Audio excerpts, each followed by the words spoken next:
The great Robopocalypse of Potato Valley. Nobody knew exactly when the robots took over. Some said it happened on a Tuesday. Others insisted it was a Thursday. The potato farmers of Potato Valley knew better. They knew it happened right after lunch because that was when the first robot walked into Farmer Bob's field, looked at his crops, and announced, "Your potatoes are disappointing." Bob stared at the machine. "Excuse me?" The robot scanned the field. "Correction. Your potatoes are emotionally disappointing." And that was how the end of the world began.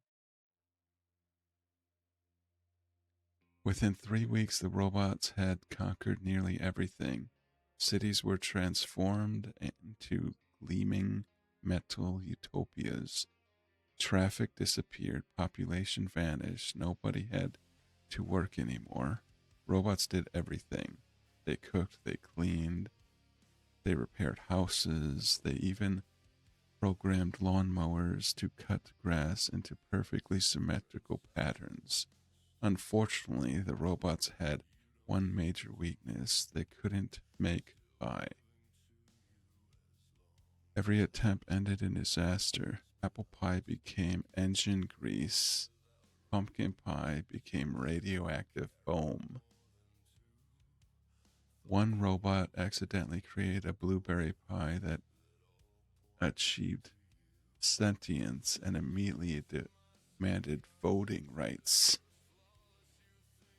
Humanity was understandably terrified, but deep underground the potato farmers were preparing.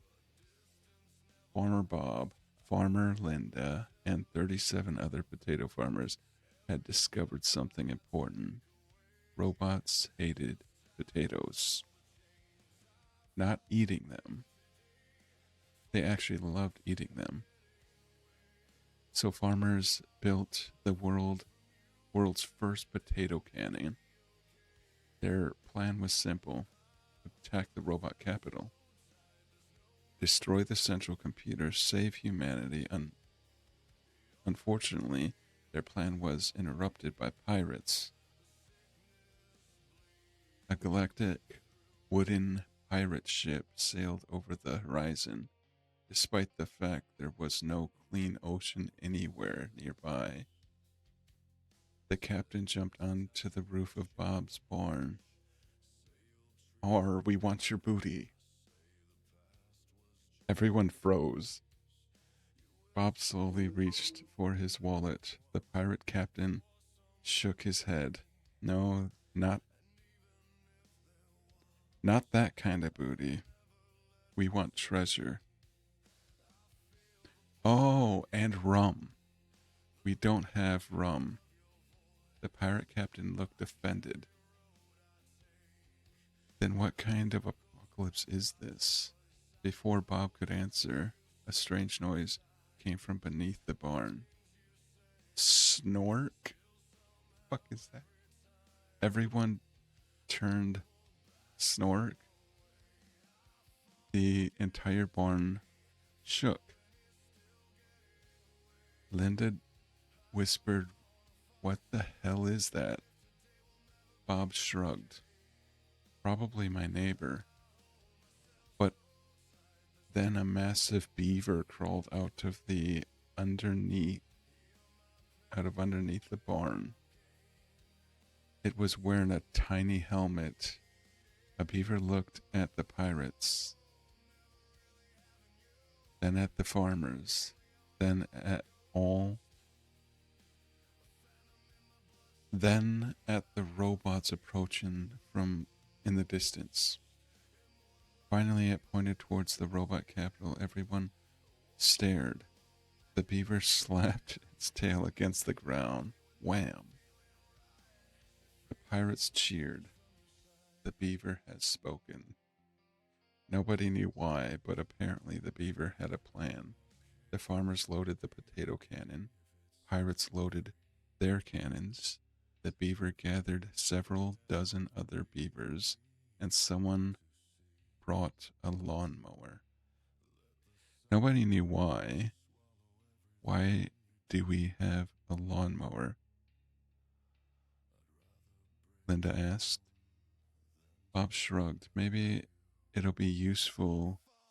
It has a potato taped to it. What the? Then it's definitely useful. The army marched towards the robot capital. The robots were waiting. Thousands of them stood beneath the enormous glowing tower of their supreme artificial intelligence, Motherboard 9000.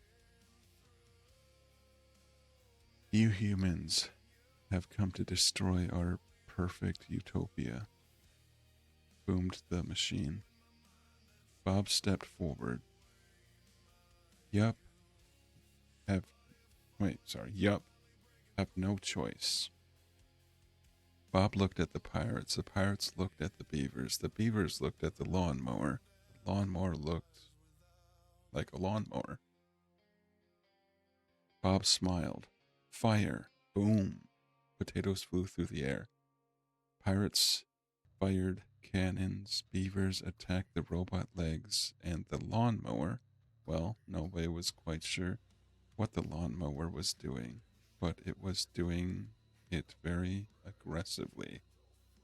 Robots panicked. Error, potato detected, beaver detected. Why is there a lawnmower in the server room? Then the greatest weapon of all was unleashed. Pie.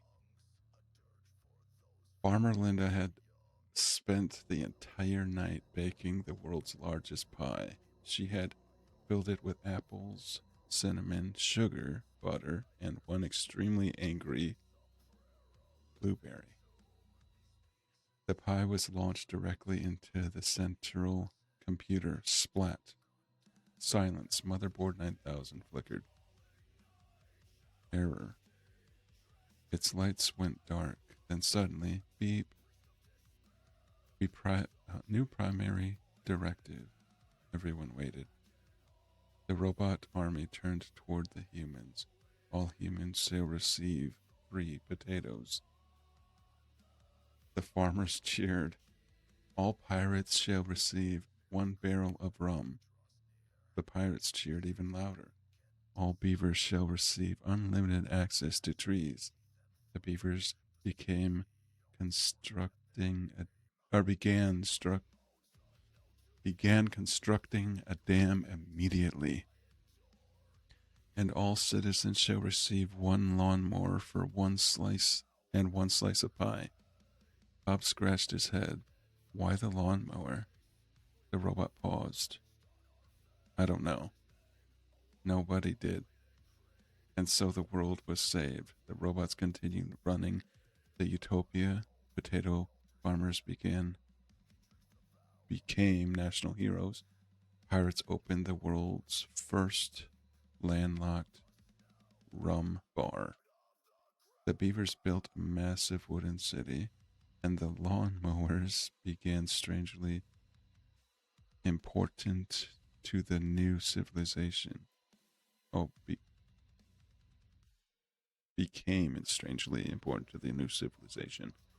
Nobody was allowed to ask why. The only remaining problem was the snoring.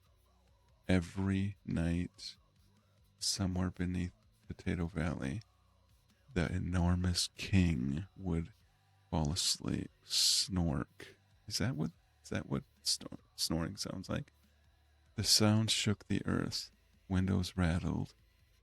Robots malfunctioned. Pirates dropped their rum, and every single lawnmower in the country turned on at exactly midnight. Nobody ever discovered why. But whenever someone complained, Farmer Bob would simply smile, take a bite out of pie, and say, hey, at least the robots didn't destroy the world. From beneath the ground came another deafening snork. Or snork. Bob nodded. Yet. And thus the end of the story.